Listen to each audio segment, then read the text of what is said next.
you've got Deepika Padukone, Katrina Kaif. How does their work out?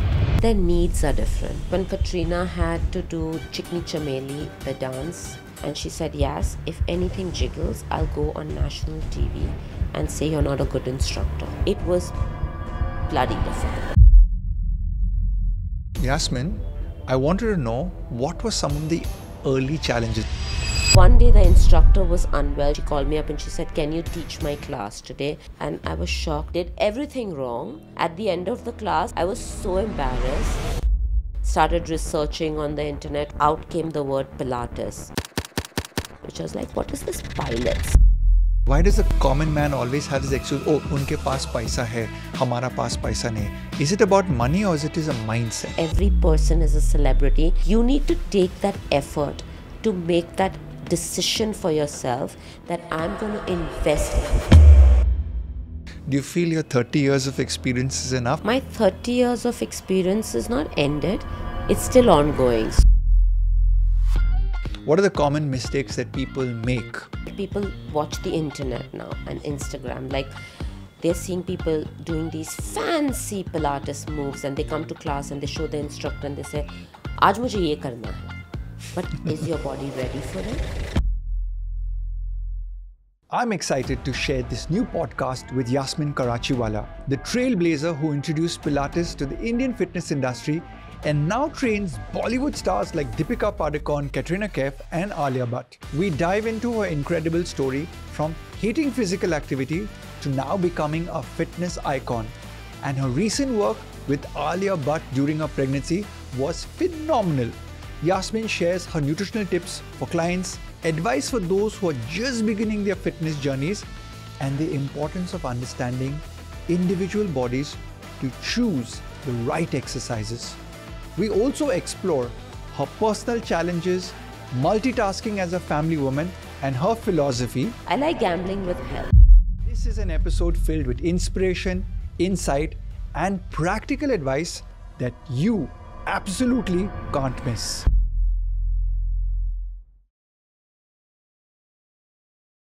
Yasmin, it's a pleasure to have you today, and I want to dig deep into your journey in the fitness world.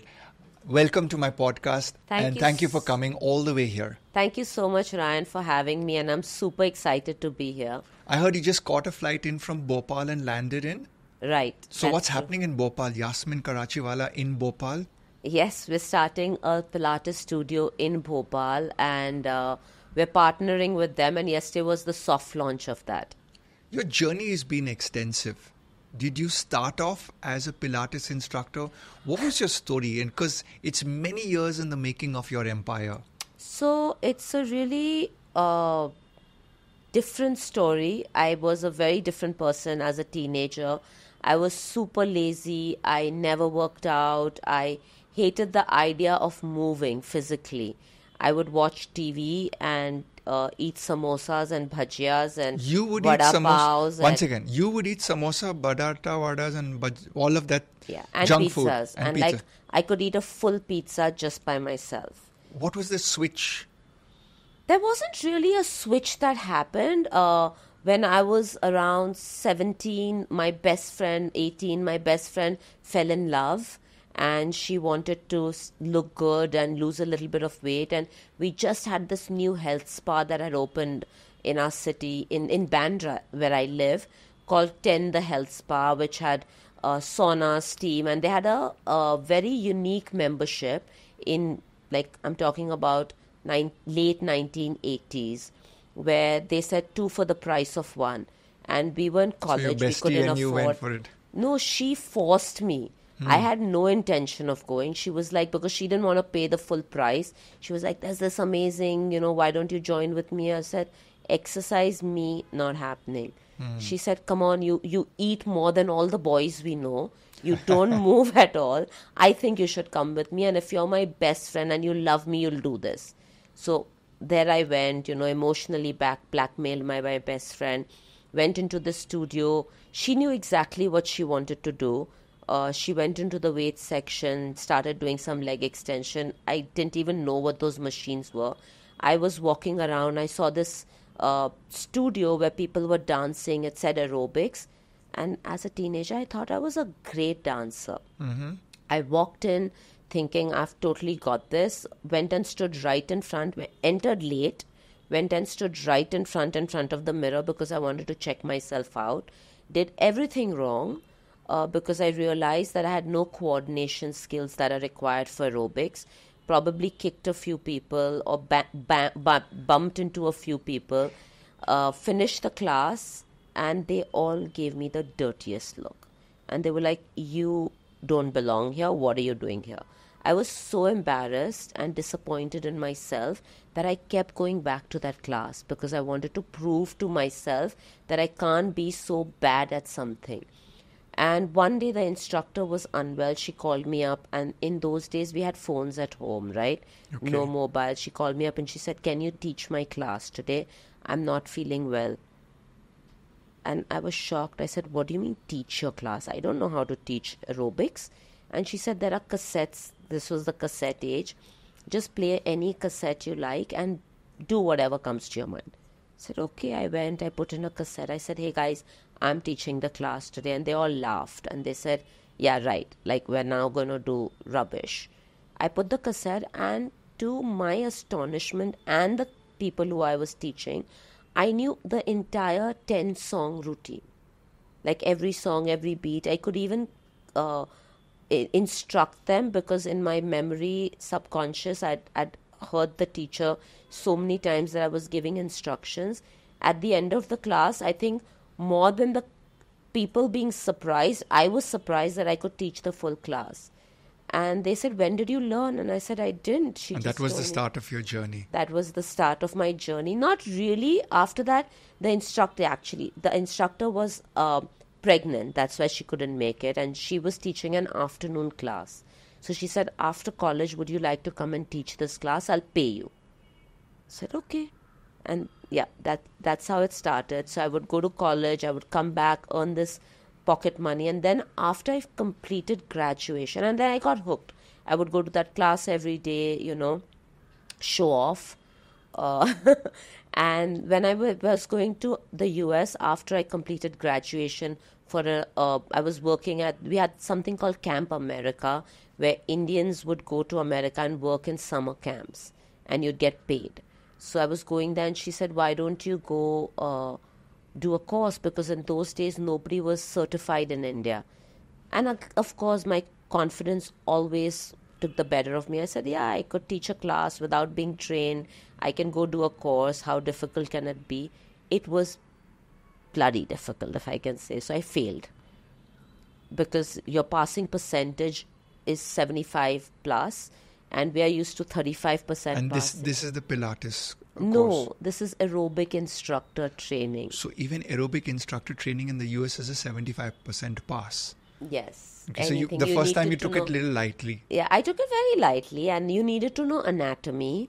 I was an art student at graduated in economics. I knew nothing about the gastrocnemius. It took me 3 days to say the word, and I love saying it now because I had to practice gastro. So it was really funny. But I went back and redid the exam, and of course got certified. Came back. My dream was to be a school teacher, to teach little kids.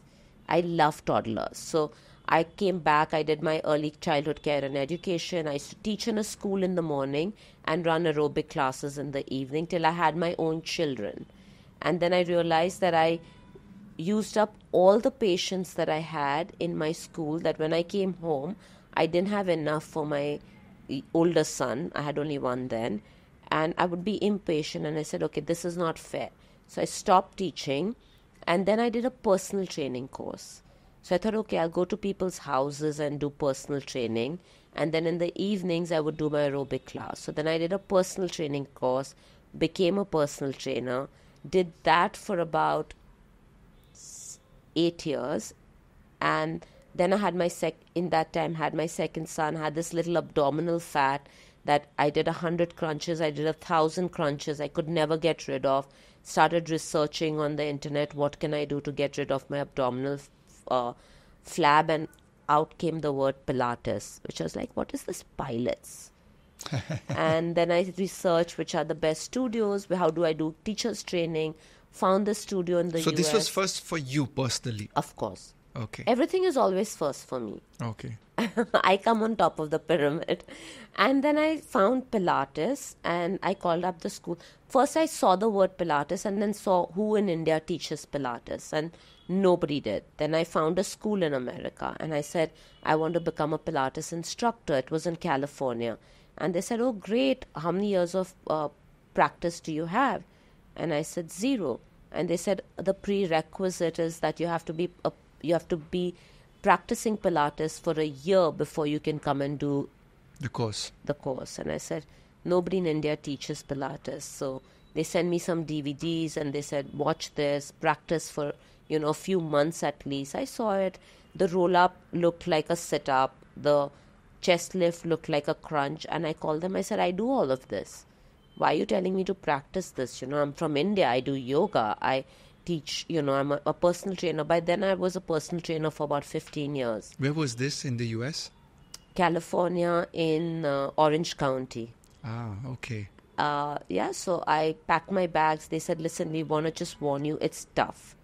And how long was the first course? The moment someone says tough to me, something lights up. Like there's a light bulb that goes up saying, I've got this. If someone says tough, means I have to prove that I can do it even more. How long was it? Well, I went to do mat Pilates because I didn't even know what equipment Pilates meant or what equipment was. So I signed up for mat Pilates, which was 6 weeks. So, Yasmin, for the uninitiated out there, what is mat Pilates and what is equipment Pilates? And is there any other Pilates? So mat Pilates is Pilates on a mat. You don't require any props. You can just do Pilates like you do yoga on a mat unless you're doing Iyengar or something else. It's just the mat and you, which is what I went to do. Pilates in itself is the perfect combination of strength and stretch. Equipment Pilates is Pilates done on an equipment. The equipment is what you have to import from the US right now, basically. And you do it on different equipments which were made by Joseph Pilates, who was the founder of Pilates. So there was a person who founded Pilates. And his name was Joseph Pilates. Okay. Is it true, I read somewhere that it was designed for patients in hospitals? It was designed during World War I. Okay. When Joseph Pilates was in an internment camp. He was working with injured soldiers. And there were these soldiers after the war without a limb, without 2 limbs. And he started developing this program for them to keep healthy, keep fit, build their immunity. So they would be on their beds and he would use the springs of the beds to make them do exercises and rehab. And that's how the machines came in. And if you look at the machines, all our machines, Pilates machines, are spring-based. Like in that time, they had bed springs. Very interesting. So it was developed by a man for men. And you were in California, Orange County, learning the mat Pilates. I went there to learn the mat Pilates, a 6-week course. My kids that was in 2006, they were 6 and 8. So my in-laws came in to live with them while I went to do this. And when I went, the first day I was jet lagged. I did my course, went back and slept.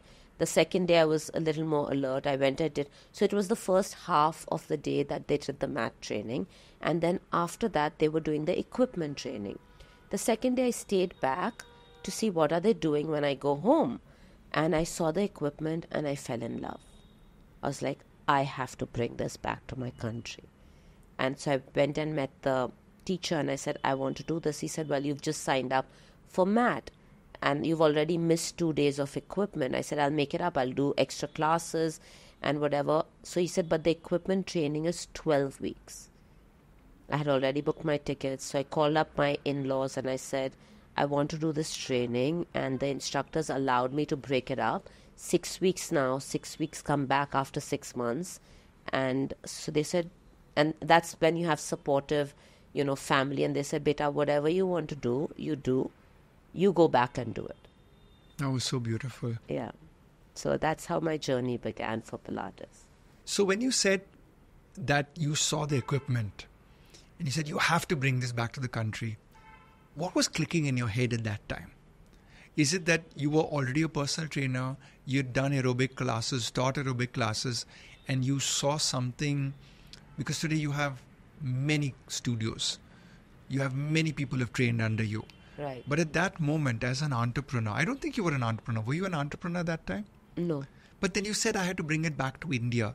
So why? What was the trigger The thing there? with me, Ryan, is when I like something or when I love something and I see something different, and when I use it and I know how effective it is, I want to share it with people. And which year was this? 2006. And at that time, Pilates was unknown in India? Yeah. Nobody knew what it was. So it was actually a gamble. But I like gambling. I like gambling with health. And did you import the first Pilates reformer? What did the customs say to you when they got that equipment? Did they pass it through? It was, yeah, you had to just pay custom duty. Now I'm which- thinking they were like, why was this lady importing this bed which No, springs so the into thing India? Is, I actually acquired an import-export license to import this machine. The machine anyway is expensive in America, but by the time it comes to India, it's double the cost. So I told them which is the cheapest reformer that I can import. The custom doesn't care, and if you're paying your duties, you can get in whatever, but you have to be willing to. So I imported one machine, which was a combination of the reformer and the Cadillac, and I imported the Wunda chair. So I imported these three things because I had to also go back to do my exam, to do the rest of the course. So I was like, if I come back to India, how will I practice what I've learned? Because when you do the second half, you have to give an exam so that they know that you've learned successfully before you indulge in the advance. So I had to bring it back. I had to practice on myself. We had teacher training hours that we had to put in, where you practice on different bodies, and you learn how to train, because we have a twofold examination. One is a written, threefold. One is a written. One is they tell you exercises and you perform them, and one is a whole hour where you're teaching somebody else and they observe you teaching them. So it's yeah, not an easy exam to pass. not at all. Not at all. Are there different levels in Pilates to become an instructor? There There's are. a basic level. And There is. so what are those? So the first level is mat Pilates, which is really, really important for you to do, because that is like your foundation, right? So your foundation has to be super strong for you to construct a building. And then you do reformer. After reformer, you do chair. After chair, you do Cadillac, and then you do the barrels. And once you've done this all, you give an examination and you become a comprehensive trainer. But you can also be different levels of trainer. So now that I'm a teacher's, I'm a master instructor where I train my trainers, I only do mat with some people who don't have the luxury of having equipment, so they do only mats. Then with mats, we add props. So you can do mats with a ball, you can do it with TheraBands, you can do it with TheraLoops, and then you do reformer. So there are different levels where you train people. Even in mat, we have mat 1, 2, 3. So if you just want to start out your Pilates career, you do mat 1, you start teaching, you get the experience, you come back, you do mat 2. And are these examinations conducted now in India? Yes, by So me. you conduct these examinations. And right now I'm Is there actually... any paper leaking happening in this examinations and all? No. So how good do you have to be to become a Pilates instructor? So the thing is, I'm the paper leaking, sorry to cut you, but the paper leaking it's an open book exam. it's an open book It's exam. an open book exam. So- The theory is something else, but your practical, how are you going to cheat? So the reason I went in that direction is because there are two people that need to hear this. One is, I want to become a fitness instructor. And the other is, I want to be trained by a fitness instructor. So a lot of women, you're very inspirational to a lot of women. 2 children, 2 boys. You went to the US, your family support is there. But a lot of women do not take care of their bodies. And doing workouts is one great asset, in my opinion, that a woman can give back to her body, which is the time for herself to take care of her body. Of course. And the workout is one. So, for those who are getting inspired by you, I wanted to know what were some of the early challenges. You talked about, traveling, jet lag and all, but those are maybe logistical challenges. What are the other challenges you faced as a woman? Was money difficult? Was time difficult? Was people's comment difficult?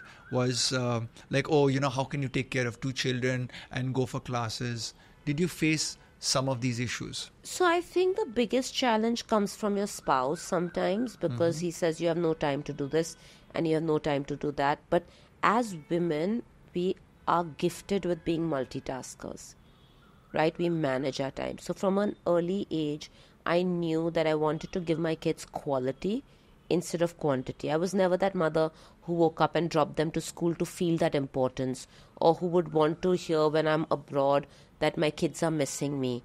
I've always made my boys independent and come to me when you have problems and you need me. I'm always there. So even when I started working, I worked my schedule around them. I would be home when they left for school. I would be home when they came back from school. So the first studio that I started was in my house, in my guest room. So that's a pivotal moment in your life. Yes. Just adapting everything, your desire to be a career woman, and at the same time be a family woman. You had them kind of... So I would like to say, Ryan, to this, that my career goals were being a teacher. They were not being an instructor, right? My whole, from the time I remember what I wanted to do, it was teach children. And that's what I gave up when I had my own children, because I felt like I was not giving my children quality. Because when I came home, I didn't have patience, but I had patience for other people's children, right? And then I decided, okay, now that I'm home, let me become a personal trainer, because fitness is a second choice that I've made. And that became my career. Because as I went, and this, being a nutritionist, being into the health space, the more you go into health, there's so much you need to learn. There's so much you need to try and test. It's not about, okay, I've done this course, now I can train people, right? It's not like you can do a certification and then you know everything and you can be there. As people change, as people have different needs, you have to constantly evolve. You have to constantly dive deeper into what you know to know more. So I'm constantly finding out what it is that will help the current body in front of me. Is there a difference when you say, you have to constantly certify yourself, or healthcare is a deep dive pit because you learn something and then something else is a deeper part of that science? Is there a difference between just being a fitness Pilates instructor, teaching one-on-one or a class, and is there a difference between being a teacher? Definitely. So we have this, when I did this certification course by Fletcher, we learned... Who is Fletcher? Fletcher is a school of Pilates. Ah. So Ron Fletcher was a pupil of Joseph Pilates, and he started his own school. And he said, when I was doing the Fletcher teacher training, my instructor there, my teacher there, said, you first start out as a trainer. You teach what you know. Like in the circus, you train the animals. So you're training whatever you know. Then you become an instructor. So from a trainer, you've become an instructor. Now you know the instructions you're giving have to make sense to people. So from the knowledge that you know, now you've taught that. Now you're going to start instructing differently. And then you become a teacher. After you become an instructor for a period of time, now you become a teacher when now you're sharing your knowledge with other people. Like now I'm a teacher, so I share my knowledge with other trainers to become instructors and then teachers. So it's constantly evolving. So sharing knowledge, we know that you live in Bombay. Bollywood comes to you. We see your Instagram profile with the who's who of Bollywood is coming to you. Take us back in time where you got your first celebrity. I think I was teaching aerobics then, though I always say it was Kareena Kapoor, but now when I recall, she was my first personal training celebrity client. But when I used to do aerobic classes, which was step aerobic classes, and I had 20-25 people, And I can't remember the first. I think it was Anita Raj.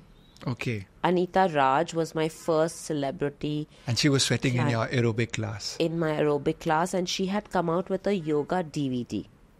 Ah. Because and then I remember thinking, oh my God, she has her own DVD and she's come to work out with me, and it was a super high for me that I'm going to now train somebody. So that was one of your first highs, That right? was my first high. Like, oh my God, Anita Raj is coming to work out with me. We're very good friends today. But yes, she was the first celebrity that came. And then, of course, after that, I had a lot of them coming in. But obviously, the celebrities have this mindset that my body is the most expensive real estate.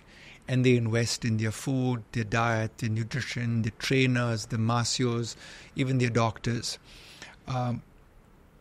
In the group of Bollywood, who do you think has the most expensive real estate? Not the land that they buy in Bombay, but who do you think really spends and invests their time, effort, mental grit into getting that great asset of a body? I think we have a lot of them right now. There's no one person. And why do all of them have that, Yasmin? And why does the common man always have this excuse, oh, unke paas paisa hai, hamara paas paisa nahi? Is it about money or is it a mindset? So it is a mindset which needs to be supported with money. Wise words. Right? So it is, so to those people that say unke paas paisa hai, I say all of us who are health professionals who have these people coming also have a parallel line on our YouTube which is free. Right? Like you have your podcast, you're not charging people to watch your podcast. It's there for you to learn. You have your online videos. I have my online videos. I have my YouTube videos that I take a lot of time and effort to make for the common man. So I'm like, we are coming to you, but you have to make that effort to come to us. You cannot say, like, of course we get trolled on our Instagram by saying, हाँ पैसा है इसलिए लोग आते हैं, or celebrities कोई train. I say, no, every person is a celebrity in their own right. And for me, you are, but you need to take that effort to make that decision for yourself that I'm going to invest in my health. And it's not a monetary investment always, because people like you and me who are true believers in our work, we are there for the common man as well, free of cost. They need to make that step towards us. So I think it's a mind shift. Right. And speaking of investments and mind shift, in the wellness industry, as a Pilates trainer, when was the investment or the aha moment you said that I'm going to start making this as a business and I'm going to start making it bigger or scale up? Do you remember any specific timelines? No. It just organically happened? So for me, my aha moment actually was the day I started a studio in my terrace. You first said you started in the bedroom, right? No, in my guest room. In the guest room. So I'll tell you, this is a really interesting journey that I had. I became a personal trainer after my boys were born, right? So I said, okay, now I can work at my own time. So I used to go to people's houses to train them. This was back in the early 2000s. And I would go to people's houses to train them and come home, and then go to somebody else's house and train them and come home. What I realized was people weren't serious about me going to them, because your personal trainer is just an extension of your chauffeur or your dhobi that you're paying a lot more, but they have to work at your time.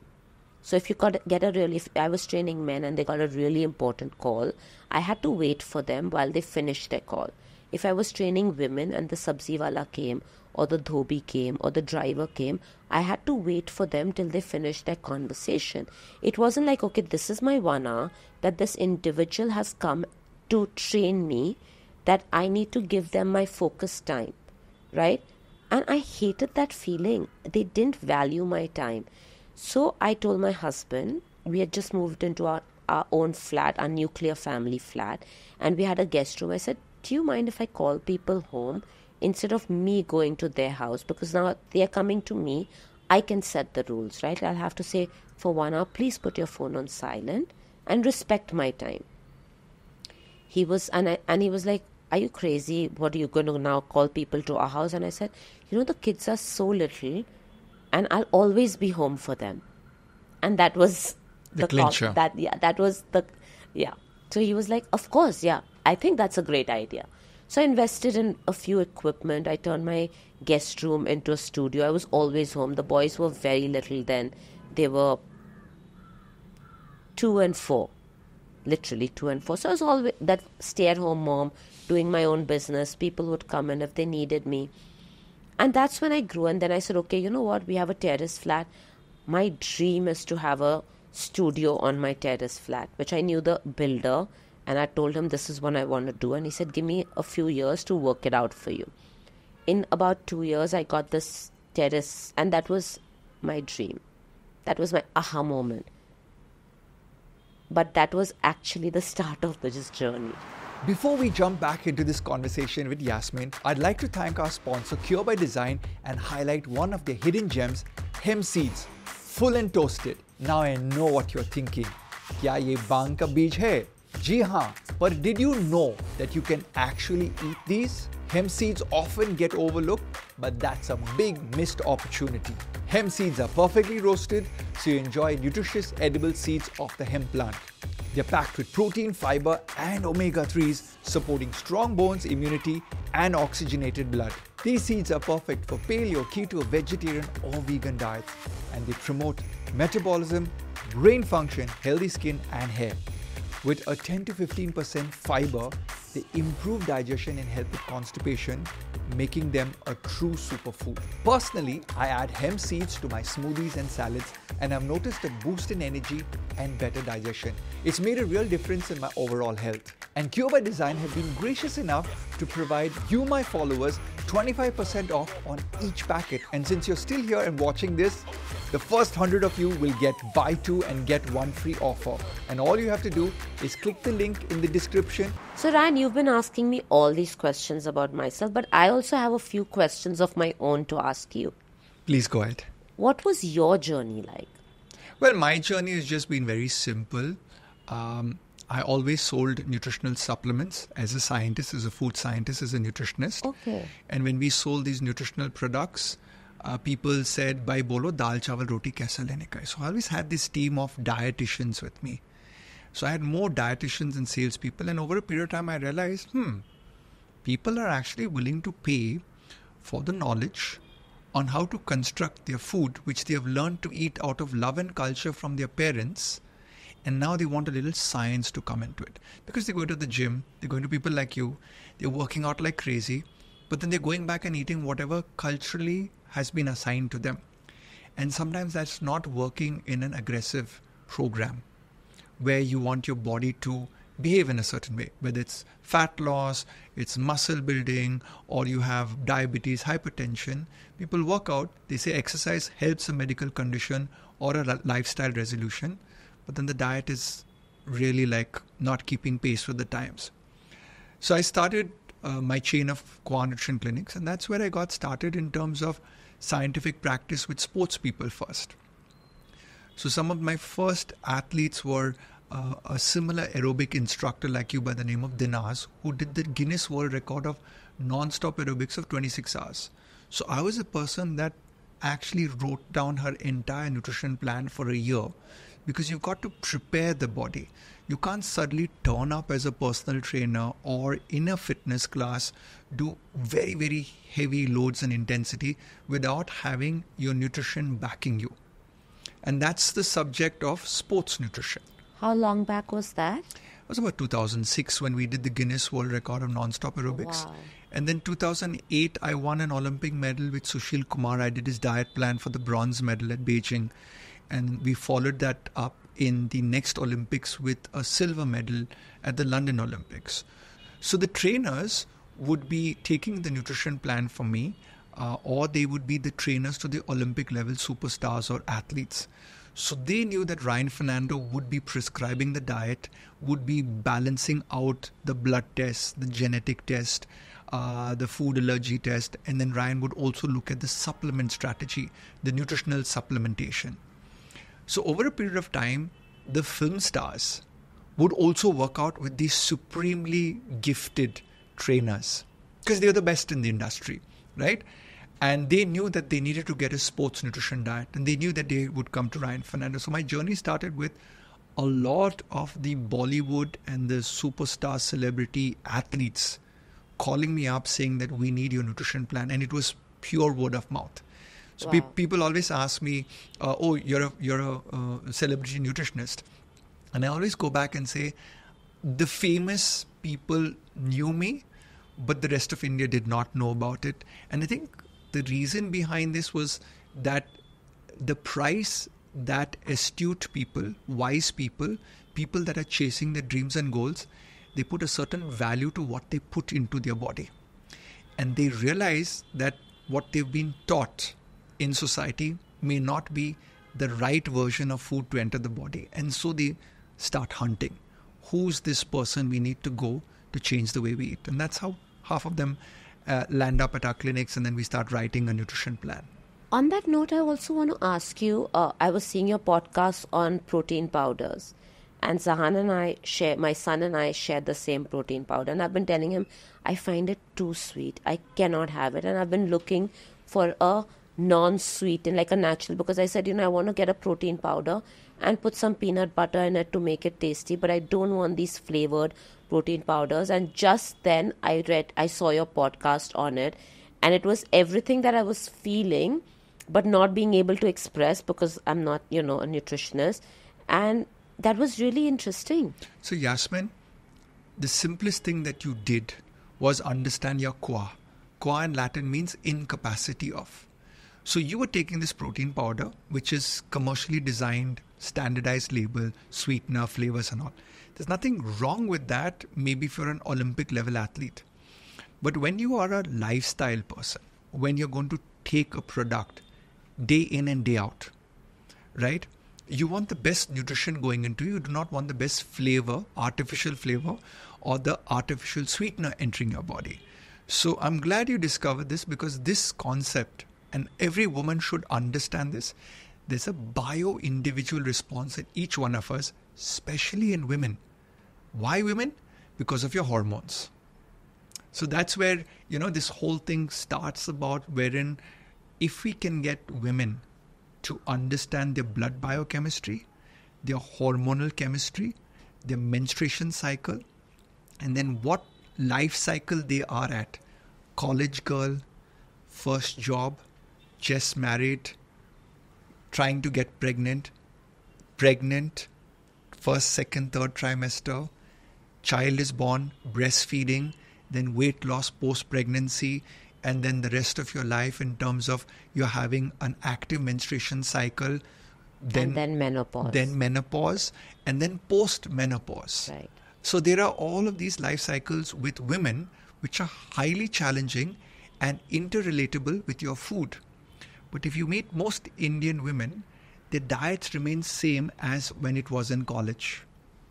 So I think that's where awareness needs to get to the next level. And I'm really grateful for trainers like you, because what happens is in your class, you get to meet your client every day. And you're constantly telling them, what are you eating? What did you eat today? So you said you're not a nutritionist, but you're an honorary nutritionist by just asking that question and putting a kida in your client's head is, there's something that you need to change about the way you eat. And that's scientific. On that note, this is what I felt about myself, because like you said just now, very truly, you eat kind of the same thing, right? So being a fitness instructor, and I'm very particular about what goes in my body. I don't eat packaged foods. I don't eat sugar. I don't have dairy. I don't have gluten. And I'll tell you why about that later, how I discovered that. But I eat the same way. And suddenly after menopause, I feel like I cannot eat the same way, because that eating the same way is not working for me. And because I'm not a nutritionist, I don't know how I can eat better. So just recently, in fact, earlier in June, I contacted somebody and said, hey, you know what? I need to eat differently. And everyone said, what's wrong with you? How can you eat better than what you eat? And I said, no, my body's needs are different. And I need to know, because I cannot read a blood report and I don't know what my body requires, right? And I need that help. So I've actually contacted somebody who I know to get that for me in Bombay. And I know it's making a difference, right? That's amazing. And coming to pregnancy, I know that you counseled Anushka during her pregnancy. Please tell me a little bit about that. And also on that note, later about Virat and Shahid being vegetarians and how they get their protein. So basically, Virat obviously is one of the best batsmen in the world. And he wanted to up his game, the diet game. Like, he's a brilliant eater. He's already vegetarian. He already knew how to eat correctly. So there's a self-interest, right? Because you already know that when you eat correctly, your focus, your concentration, your performance, your fat percentage, your sprinting ability, everything is tied into the way you train, the way you sleep, and the way you eat. So obviously when Virat contacted me, this was around the pandemic time. They were isolated and he wanted to step up on his game with nutrition. And we worked for many months on the diet plans. There's no rocket science. You understand a player, you understand their fat percentage, muscle percentage, their blood biochemistry, their genetic test. If you're lucky, you can get a stool analysis, which is the poop test, and read the microbiome. Now, once you get that, a person like me becomes Sherlock Holmes. We integrate blood tests, fat percentage, performance matrices, and all of those things.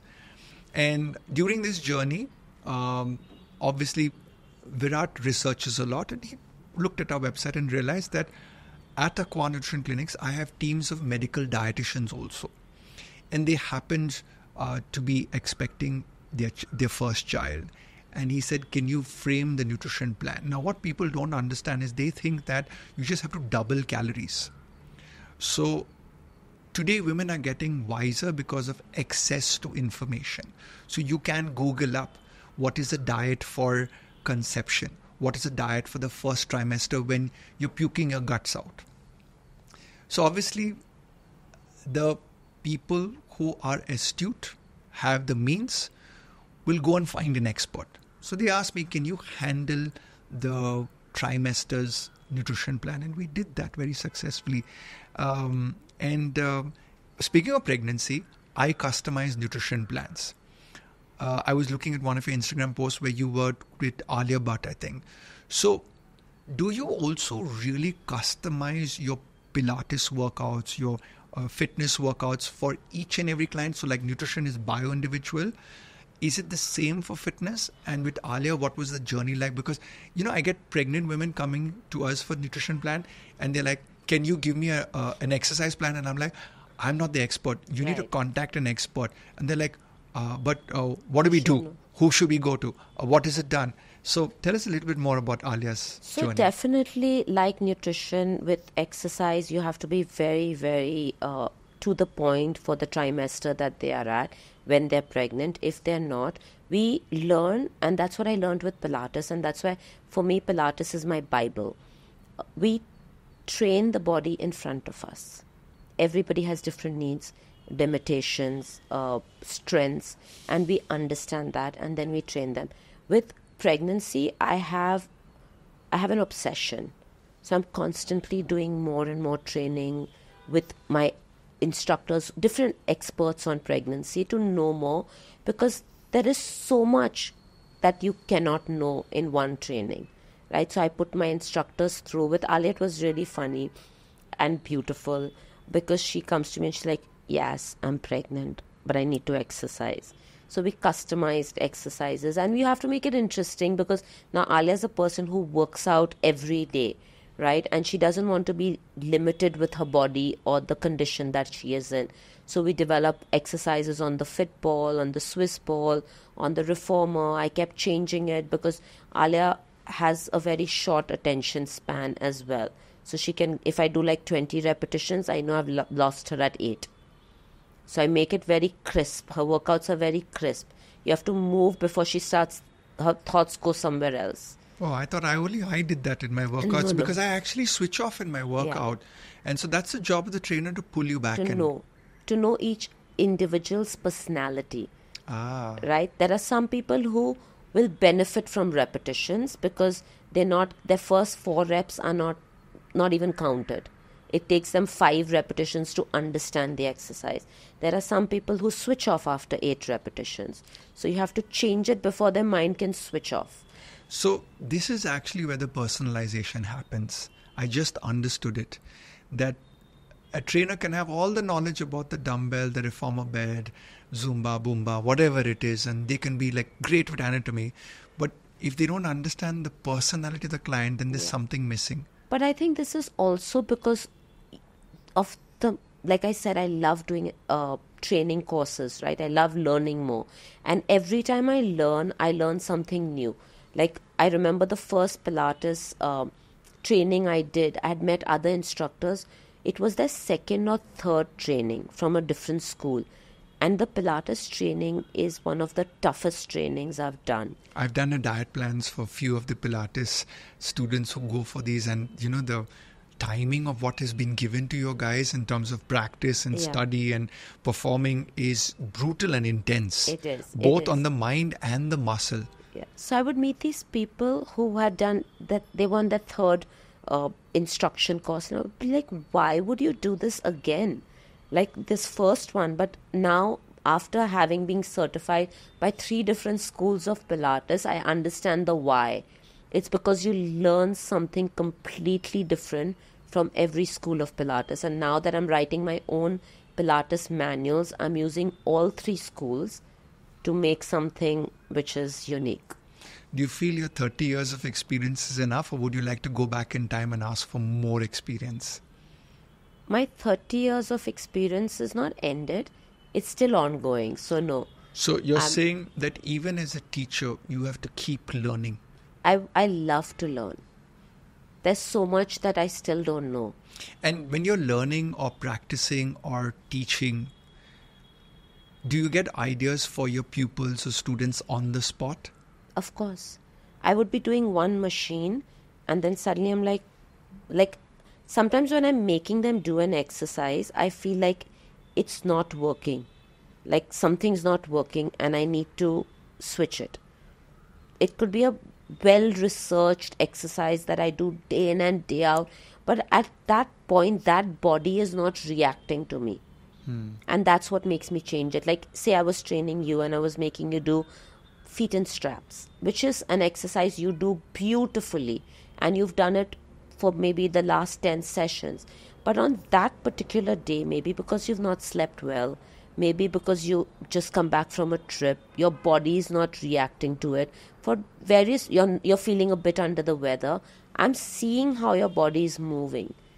And I know that, okay, this exercise today is not working for you and I have to change it. So 30 years plus of experience, family support, they're your backbone. Were your parents instrumental in your fitness journey? And do they walk the walk and talk the talk? Or this was self-inspired? My parents influenced me subconsciously because my dad, we used to live at Haji Ali in Bombay, which is close to the race course. And my dad was an avid walker in the race course. And sometimes he would try to, like I said, I was a lazy kid, so he would try to take me. And I had to run to keep up to his walking because he was such a fast walker and I hated it.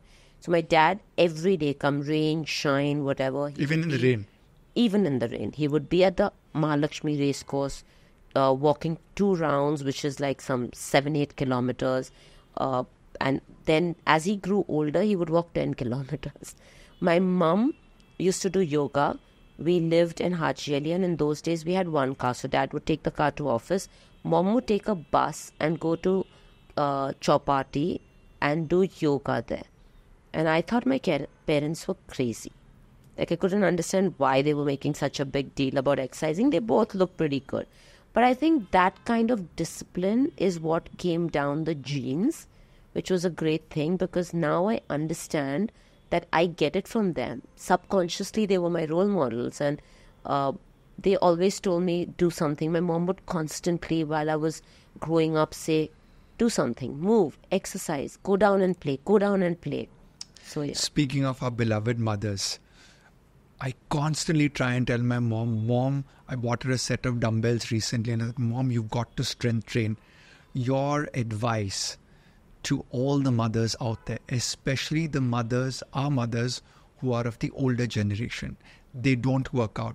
What is Yasmin's advice to all the moms out there? That every decade, like you know, and I'm sure you're telling your mom, we lose bone density. The only thing that protects us is our muscle. And you need to do some sort of exercise, and especially in today's generation and age where we have sedentary lifestyles where we're not moving. Like our mothers did a lot of work. They used to do housework. They would go to the well to get water. They would milk the cows. I remember the grinding stone that my granny used to go on 45 minutes. Chakki. Yeah. You know. So our mothers did a lot of work. Like physical work. Our mothers don't, because of course the luxuries have come in our generation and theirs much later. They need to move. My mum is 76. My mother-in-law is 82. And they both do Pilates. They need to find a very, yoga. We are the what's the word? Pioneers. Not the birthplace of. Yeah. Yoga births it in India, right? And yoga is something that all our mothers can do. And if you have the opportunity, you can do Pilates, which is so gentle on your bones. And my mother at 76, my mother-in-law at 82 do Pilates, and they look fabulous. And they feel really good. They're energetic. They're moving around. And also, I don't know if you know Helen Khan. Mm-hmm. She started Pilates at the age of 85. 85. 85. So what is the core component for all the ladies watching in about Pilates? What is the core component, or how do they understand So why do you have diets for people, right? Why do you have nutrition plans to nourish the body? Pilates nourishes your body in terms of physical activity. Okay. And so between yoga and Pilates, I know this is a loaded question. And a lady came to you. I'm this old lady, and I was like, Yasmin, what exercise should I do? I can only do yoga, or I have time only for Pilates. Only one of them. Which one should I do? I would tell them, why don't you do both? See which one you love to do and stick to that. That's sagely advice. Because it's about, if you love it, You'll make it a lifestyle. You'll turn up more often, and then you make it a lifestyle. Because you have to look forward to exercising also. It can't be a burden and a chore. So maybe instead of giving your mom dumbbells, if you take her to a yoga class or get somebody home to do yoga or a little bit of movement or just some TheraBand exercises, she might enjoy that more. Mom, if you're listening in, I'm calling up the best yoga instructor in Goa and getting a class for you. So don't grumble. Madam Yasmin has said so. But you have to try yoga, Pilates, just some freestyle like calisthenics. You have to try different things to see which one she enjoys. But most of the old people hit back to us saying, oh, we're too old now. This is not meant for us. If we had to do it, we should have done it in our younger years. You're never too old to take care of yourself. What are the common mistakes that people make when starting a fitness journey that you have seen? Doing something because it's said to be good for you. Not finding out what you enjoy to do and what's really good for you. But we're telling people do Pilates, do yoga, so then they turn up for it. But what are the things that they could expect that could discourage them? To do too much too fast. Like people watch the internet now and Instagram. Like they're seeing people doing these fancy Pilates moves, and they come to class and they show the instructor and they say, "Aaj mujhe ye karna hai." But is your body ready for it? Is your foundation strong enough? Like I said, Mat Pilates is foundation. Do you have the foundation to do that exercise? That's what's important. Don't see exercises on the internet because people have mastered that and then they're showing it off. You know, I have a confession over here. I do karate. I've been doing it for many, many years, and I started a new style. And I found one of India's best martial arts instructor. He handles the Indian team. And I wanted to do something known as a kata, which is a pre-formed style or dance. And he's like, that is for a black belt. You are only an orange belt. You cannot learn that right now. And it struck me at that moment, if weight training, fitness, yoga, Pilates had colored gradation belts in it, we could take people on a journey slow and steady, where they knew they had to earn the next belt.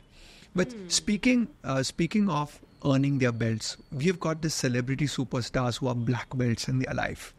You've got Deepika Padukone, Katrina Kaif. How does their workout differ from a normal person's workout, or is it the same? It's the same. It's just that their needs are different. Like how? Like when Katrina had to do Chikni Chameli, the dance, and she was doing this vigorous dance movement where her no fat could jiggle, and she said, yes, if anything jiggles, I'll go on national TV and say you're not a good instructor. Wow. So then the workout gets customized to make sure that, because people also troll you for silly things, not realizing. I got trolled yesterday with a picture with some video I put up, and they were like, oh, you also have a stomach. How can you be a Pilates? How can you be an instructor? I was like, everyone has. It's like my hairstylist is bald and I still go to him because he's the best in the world. Right. So, and we all have bodies, and I just want to say that what you see on Instagram is not reality.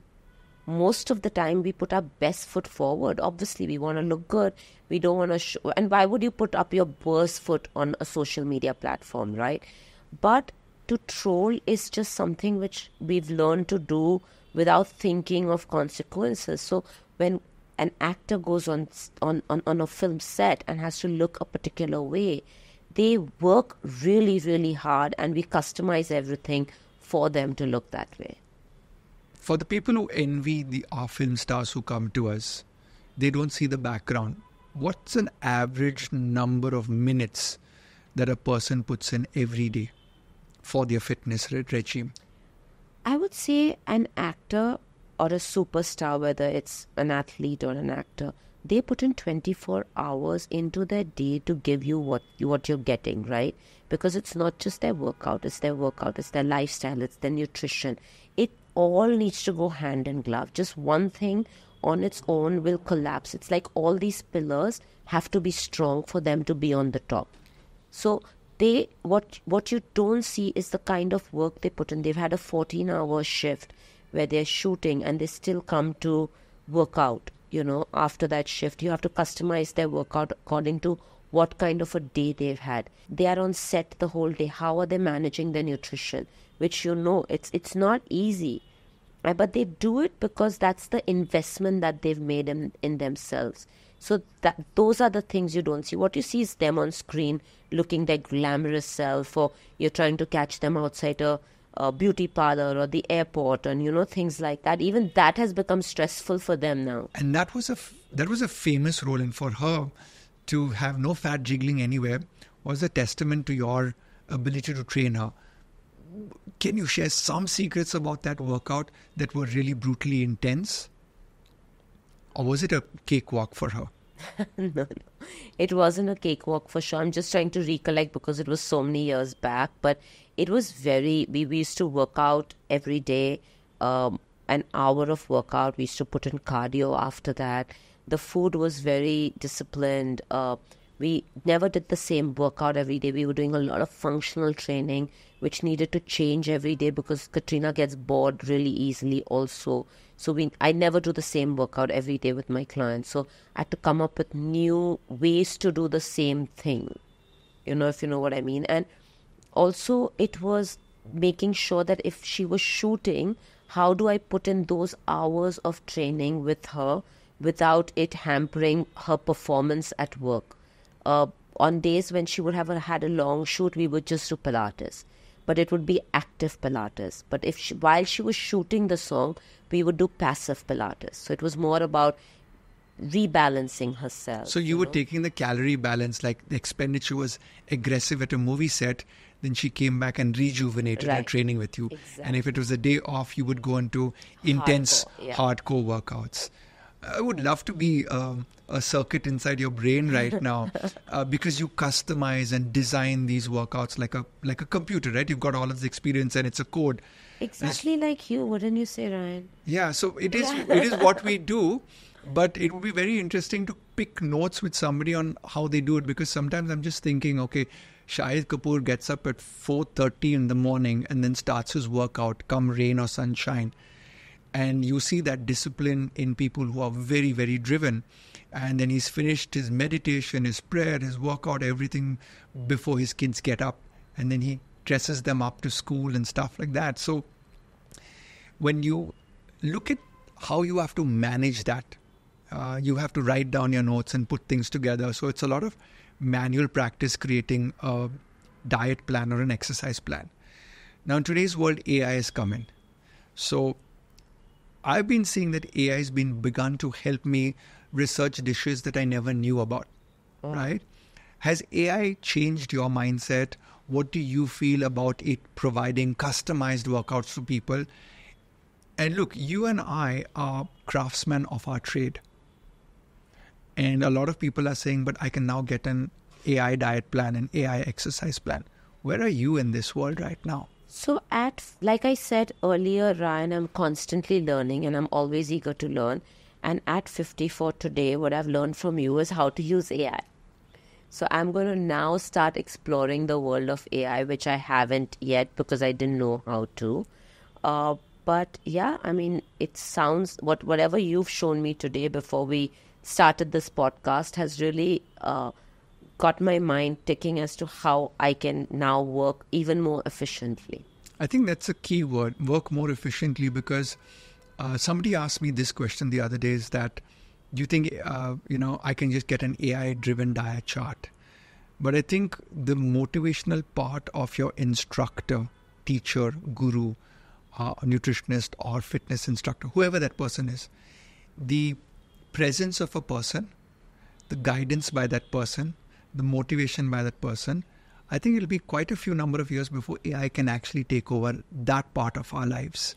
It's also, like I said earlier, you sense the energy that the person is giving you, right? Sometimes you don't know the energy that you're giving out, but your instructor can feel that energy and then modifies the workout according to that.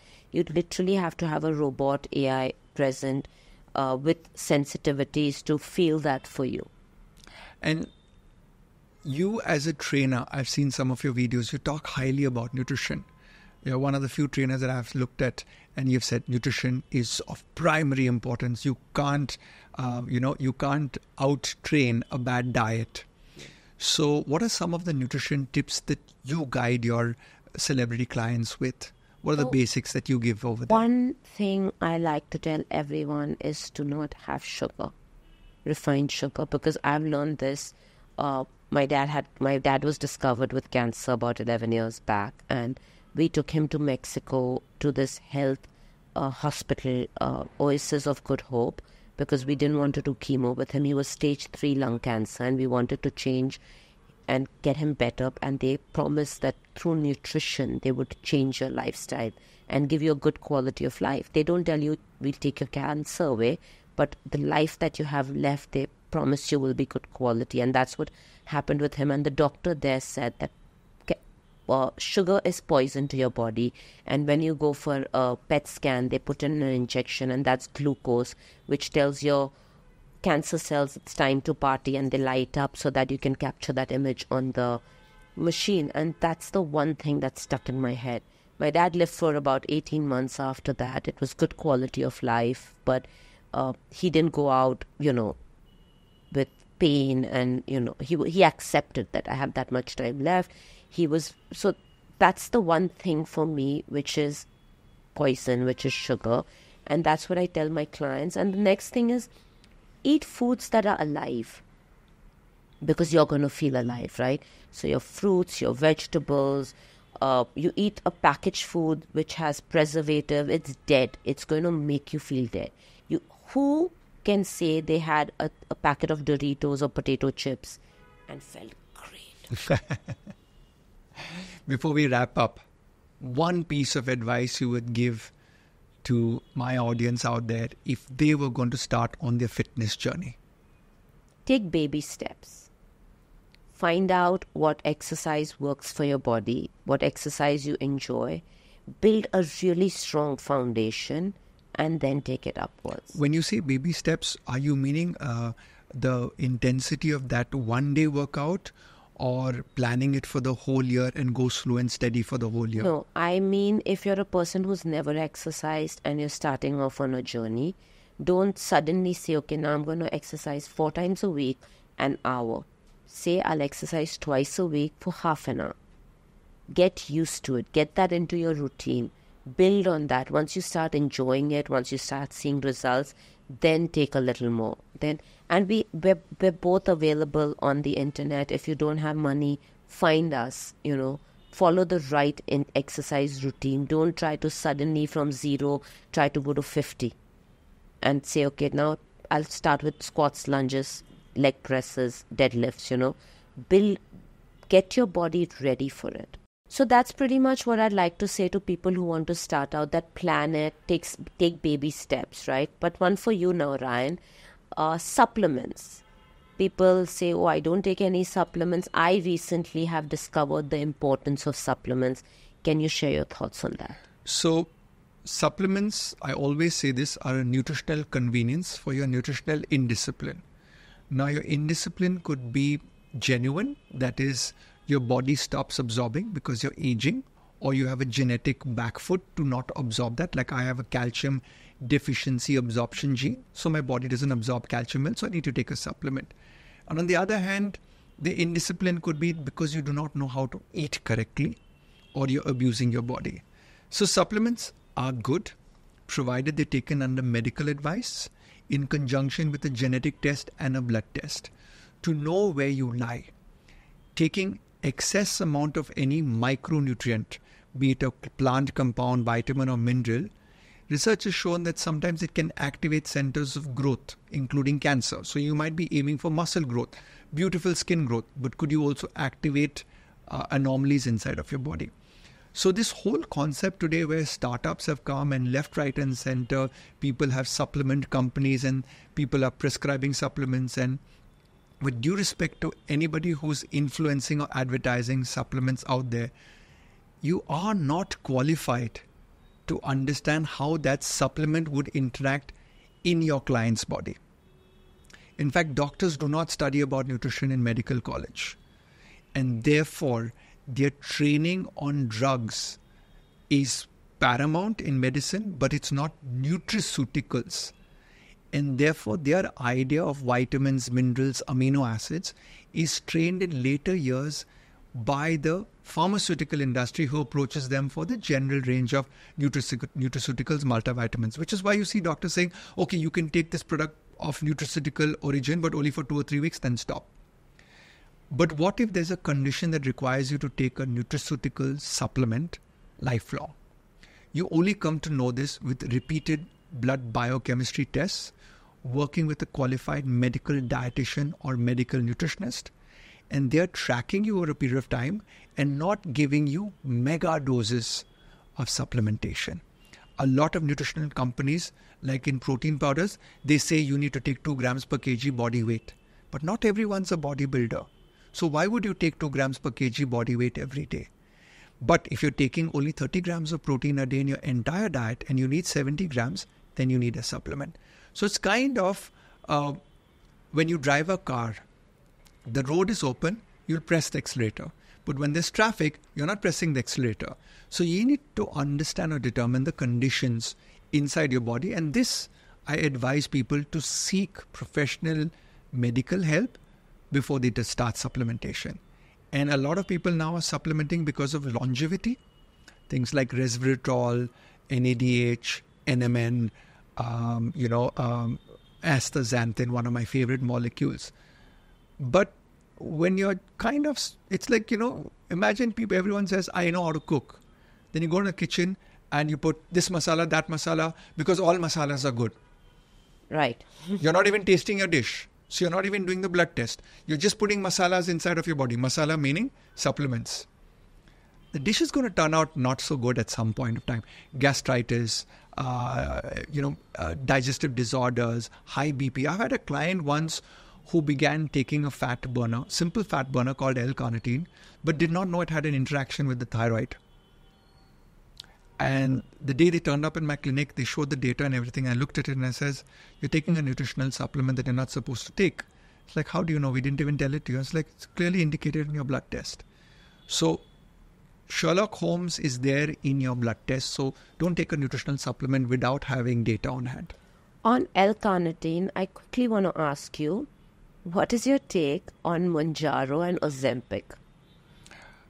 These drugs are designed by the pharmaceutical industry to help medical patients who are at the last mile of literally hopelessness. And this is a savior for them. Now, when you produce something, you got to find a market for it. So you go to all the fat people on the planet and say, you know what? We know you can't work out. You know what? We know you can't follow Ryan Fernando's diet. You know what? You're a failure. So you know what? Take this drug. I've been through about 4 cycles of marketing of different drugs as a student, as working for supplement companies, and then starting my own business. And what I observe is that these are fads that last till you get sufficient clinical data coming out by the real life population saying there are amazing side effects. And when I say amazing meaning thappad, as I say in my Instagram. Yeah. People are getting side effects that are taking them to hospital. So I'm not a huge fan of any of these products because they are not found in nature. But if you tell me dalchini, cinnamon, L-carnitine, which is found in the human body, vitamin B complex, which is found in the human body, I'm a little bit okay about giving a little extra of this because the side effect, you will see it in your body and it's reversible. What is the side effect? Hyperactivity, little acidity. So like, okay, pimples, acne, okay, don't take this supplement for you.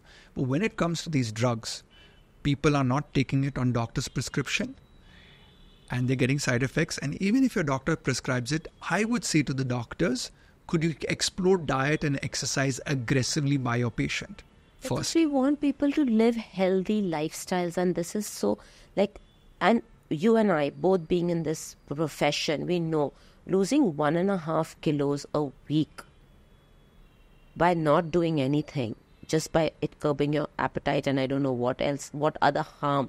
So if you're losing that kind of weight without doing what you and I prescribe, imagine the amount of harm it's doing to your insides.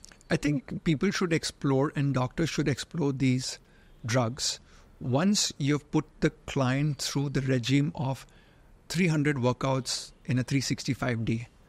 And you've done 3 meals a day into 300 days, 900 meals a year on bang.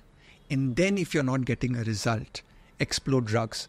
Otherwise, simple sleep, simple exercise, simple diet is the perfect cure, the perfect medicine to maintaining a healthier lifestyle. So simple exercise. You wrote a book on the 10-minute workout. What was the idea over there? The idea was to get everyone to move for at least 10 minutes a day. The idea was to tap into the population that says, I have no time to work out. The idea was to not give them an excuse saying, I can't read this exercise and do it. So now we have a QR code where you scan the QR code and you go to a video library where you're doing the 10-minute workouts with me. I'm doing them with you, explaining to you. I have the timer. Everything is set. All you have to do is scan the QR code, watch the video and follow me. So if somebody wants to reach out to you and wants to do this 10-minute workout or get your advice or watch your YouTube videos or Instagram, how do we find you? Yasmin Karachiwala on Instagram or YouTube. Awesome. It was great meeting you today. You too, Ryan. Thanks for having me over. Thank you so much for being here. Thank you. Thank you for watching this far. It's been an amazing episode and I'm so grateful to have you till the end. If you like this video, please share this video with your loved ones. Better still, gift me a subscribe, a like, or even a comment and we'll come back to you.